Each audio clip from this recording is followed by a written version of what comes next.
اس tutorial کے اندر ہم data کے ٹیب کو ڈسکس کرنے جا رہے ہیں. فارمولوں کی سیریز کے اندر ڈیٹا کے ٹیب کی اپنی ہی ایک بہت ہی زیادہ امپورٹنس ہے, اور اس ٹیب کے مینیو کے اندر ہم تمام چیزوں کو اسٹیپ بائی اسٹیپ جو ہے وہ ڈسکس کرنے کی کوشش کریں گے. سب سے پہلے ہم اسٹارٹ کرتے ہیں گیٹ ایکسٹرنل ڈیٹا سے. ایکچولی گیٹ ایکسٹرنل ڈیٹا کی کمانڈ کا مین پرپس یہ ہے کہ اگر آپ کے پاس کوئی ایسا ڈیٹا جو کہ نوٹ پیڈ کے اندر موجود ہے یا مائکروسافٹ ایکسس کی MDB فائل کے اندر موجود ہے اور آپ اس ڈیٹا کو ایکسل کے اندر امپورٹ کرنا چاہیں تو اس کو امپورٹ کر سکتے ہیں. نوٹ پیڈ کی فائل عام طور پہ SQL کی فائلس ہوتی ہیں.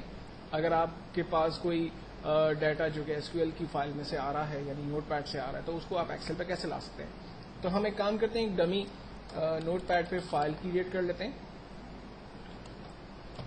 جس پر میں کچھ ہیڈنگس اور کچھ امپلائی کے نام رکھ لیتا ہوں, لائک نیم اور ڈپارٹمنٹ, سیلری. نیم میں for example Asif, department computers, salary for example 15,000, Waseem HR department, salary 18,000. ٹھیک ہے. اچھا, اب اس تمام کے ٹیب کو ہم کم کر لیتے ہیں کیونکہ اتنی زیادہ ٹیب کی ہمیں نیڈ نہیں ہے. دین فائل کو سیو کر دیں اور ڈیسک ٹاپ پہ میں ڈیٹا کے نام سے اس کو سیو کر لیتا ہوں اور فائل کو کلوز کر لیتا ہوں. اب سیم فائل اگر مجھے ایکسل کے اندر امپورٹ کرنی ہے تو ہم جائیں گے گیٹ ایکسٹرنل ڈیٹا. ہم سے پوچھتا ہے کہ آپ کو فائل کہاں سے امپورٹ کرنی ہے, فرام ایکسس, ویب سے, ٹیکسٹ فائل ہے یا کوئی ادر سورس ہے. تو ہم کہتے ہیں کہ ہماری فائل ٹیکسٹ فائل ہے.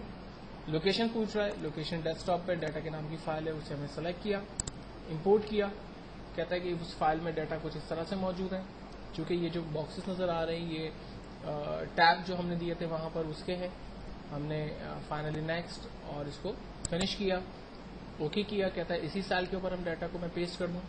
ہم کہہ رہے جی ہاں اوکے, وہ ڈیٹا ہمارے پاس اسی شیٹ کے اوپر پیسٹ ہو گیا. تو ایک بیسٹ کمانڈ جس کی مدد لے کر ہم نے اپنے ڈیٹا کو امپورٹ کرا لیا. اب ڈیٹا کو امپورٹ کرانے سے ہمیں فائدہ کیا ہوا؟ یہ ڈیٹا تو ہم کاپی پیسٹ کر کے بھی لا سکتے تھے, لیکن ہم نے اتنی محنت کیوں کی؟ ایکچوئل میں اگر میں اپنی اوریجنل نوٹ پیڈ کی فائل پہ دوبارہ جاتا ہوں اور اس کے اندر فار ایگزامپل میرے پاس امپلائی جو ہے وہ چینج ہو گیا اور میں نے اس کو سیو کیا, کلوز کر دیا. اس ڈیٹا بیس پہ آنے کے بعد میں جسٹ ریفریش کرتا ہوں, ریفریش آل, اور امپورٹ کرتا ہوں. آپ دیکھیں یہ ڈیٹا خود سے امپورٹ ریفریش ہو گیا. تو ایکچوئل فائدہ یہ ہوتا ہے کہ جب آپ لنکس کریٹ کرتے ہیں تو آپ کی اوریجنل یعنی ماسٹر ڈیٹا بیس میں آپ جو بھی چینجنگ کریں گے اس کی کنیکٹنگ فائل کے اندر ڈیٹا خود بخود اپڈیٹ ہو جائے گا. تو یہ ایک بیسٹ اور کمانڈ ہے جس کے ذریعے آپ اپنے ڈیٹا کو امپورٹ کرتے ہیں. نا اب سیکنڈ فیز کے اندر ہم دیکھنے کی کوشش کرتے ہیں کہ مائکروسافٹ ایکسس سے اگر ڈیٹا کو یہاں پر لانا ہو تو وہ کیسے آئے گا. فرسٹ ہم ایکسس کے اندر ایک ڈیٹا بیس کریٹ کر لیتے ہیں. رن کے ذریعے میں نے مائکروسافٹ ایکسس کو آن کر دیا. یہاں پر امپلائی پروفائل کے نام سے میرے پاس آلریڈی ڈیٹا بیس موجود ہے جو میں آپ کو شو کر دیتا ہوں. اس میں ایک ٹیبل موجود ہے اور اس میں کچھ ریکارڈز موجود ہیں. اب مجھے یہ تمام ریکارڈز اپنی اس ایکسل کے اندر چاہیے تو میں یہ چیک کر لیتا ہوں کہ یہ فائل کہاں سیف ہے. تو یہ فائل جو ہے وہ عام طور پہ سی کے مائی ڈاکیومنٹ کے اندر سیف ہوتی ہے, تو وہیں پر یہ فائل موجود ہے. ہم اس کو بند کرتے ہیں اور اپنی اوریجنل ایکسل کی فائل پر آتے ہیں. فائل کو امپورٹ کرنے کے لیے یعنی ایکسس کی فائل کو امپورٹ کرنے کے لیے ہم اگین جا رہے ہیں get external data, from Microsoft Access, employee profile کے نام سے ڈیٹا تھا, ڈیٹا بیس تھی میری, میں نے اسے سلیکٹ کیا اور اوپن کر دیا. کہتا ہے کہ اس ڈیٹا بیس کو میں یہاں پر پیسٹ کر دوں پورے ٹیبل کی صورت کے اندر. ہم کہہ رہے جی ہاں اوکے. آپ دیکھیں وہ ڈیٹا بیس یہاں پر آ گئی. اور بالکل سیم اس کا بھی یہی فائدہ ہے کہ اگر میں اپنی ماسٹر ڈیٹا بیس کے اندر کوئی کام کروں گا, کوئی چینجنگس کروں گا تو وہ ڈیٹا ریفریش کے بٹن پہ کلک کرنے سے آٹومیٹکلی اپنے آپ کو اپڈیٹ کر دے گا. ڈیٹا کے مینیو کے اندر نیکسٹ جو کمانڈ ہے ہمارے پاس وہ سارٹ سے ریلیٹ بڑی امپورٹنٹ کمانڈ ہے. سارٹ کے مینیو کو ہم یوز کرتے ہیں اپنی مارک شیٹ کے اوپر.